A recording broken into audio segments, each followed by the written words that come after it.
मध्य प्रदेश के बरहानपुर जिले में स्थित असीरगढ़ किला सदियों से एक रहस्य में समेटा हुआ है। वहाँ के स्थानीय लोगों का मानना है कि रात के अंधेरा में यहाँ किसी अनजान ताकत का साया मंडराता है। कोई भी इंसान जो रात के समय इस किले में गया वो फिर कभी वापस नहीं लौटा। यह कहानी शुरू होती है संदीप, विशाल और राहुल से, जो कि मुंबई में पढ़ाई करते थे और साथ साथ तीनों दोस्त जो अपने कैमरा में पैरानॉर्मल घटनाओं की रिकॉर्डिंग करके अपने यूट्यूब चैनल पर डालते थे। एक दिन उन्हें असीरगढ़ किले के बारे में पता चला। वहाँ के स्थानीय लोग बताते थे कि रात के समय वहाँ अजीब चीखें सुनाई देती है, दीवारों पर खून के धब्बे नजर आते हैं और कोई अनदेखी शक्ति लोगों को अपनी ओर खींच लेती है। संदीप को इस बात पर यकीन नहीं हुआ। उसने तय किया कि वे तीनों रात के 12 बजे किले में जाकर वहां लाइव रिकॉर्डिंग करेंगे। रात होते ही वे अपनी गाड़ी से असीरगढ़ किले की ओर निकल गए और थोड़ी देर बाद किले के पास पहुंचे। चारों तरफ सन्नाटा था। दूर कहीं उल्लू की आवाज़ आ रही थी तो कहीं भेड़िए की।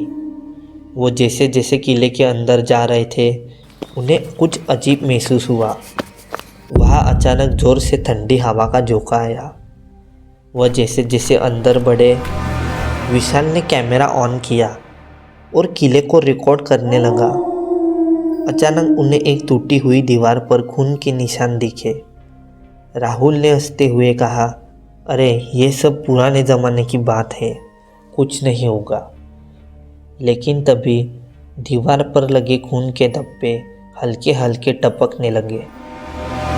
संदीप ने टॉर्च जलाकर दीवार को छुआ, लेकिन तभी उसकी टॉर्च बुझ गई। चारों ओर अंधेरा छा गया था और एक डरावनी फुसफुसाती आवाज़ आई, चले जाओ, वापस चले जाओ, छोड़ो। राहुल ने मोबाइल का टॉर्च जलाया और जैसे ही रोशनी फैली उन्होंने देखा एक भूतिया छाया उनकी तरफ बढ़ रहा है।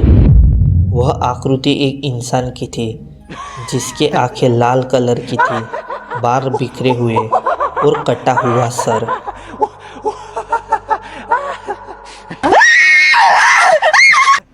उस डरावने साये को देखकर वह तीनों डर से कांपने लगे और जोर शोर से भागने लगे।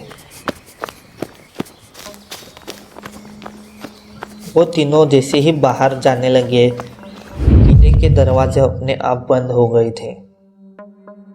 अचानक उस साये ने तेज आवाज में चीख मारी। संदीप, राहुल और विशाल के सामने एक खौफनाक सच उजागर हुआ। वो साया अचानक उनके आगे आ गया और वो तीनों जोर जोर से भागने लगे।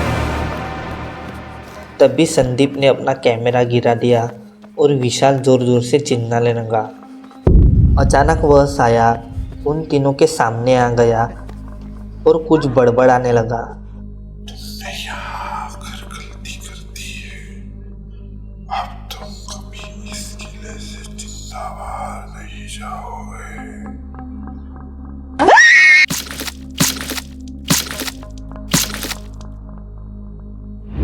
अगली सुबह गांव वालों को किले के बाहर 3 मोबाइल फोन और एक कैमरा मिला जिसमें केवल एक आखिरी रिकॉर्डिंग बची हुई थी। इसके बाद कैमरा में सिर्फ अंधेरा और एक आखिरी चीख रिकॉर्ड हुई। असीरगढ़ किला फिर से अपने खौफनाक रहस्य में खो गया था। गांव वालों का मानना था कि यहाँ किले में अश्वत्थामा की आत्मा भटकती है, लेकिन क्या ये वही था या फिर कोई और खौफनाक ताकत? अब सवाल यह उठता है, क्या सच में वहाँ कुछ था या फिर यह सिर्फ मनगढ़ंत कहानी है? लेकिन याद रखना, अगर तुम कभी असीरगढ़ किले में जाओ तो सूरज ढलने से पहले वापस लौट आना, वरना वो अनदेखी ताकत तुम्हारा वहाँ इंतज़ार कर रही होगी।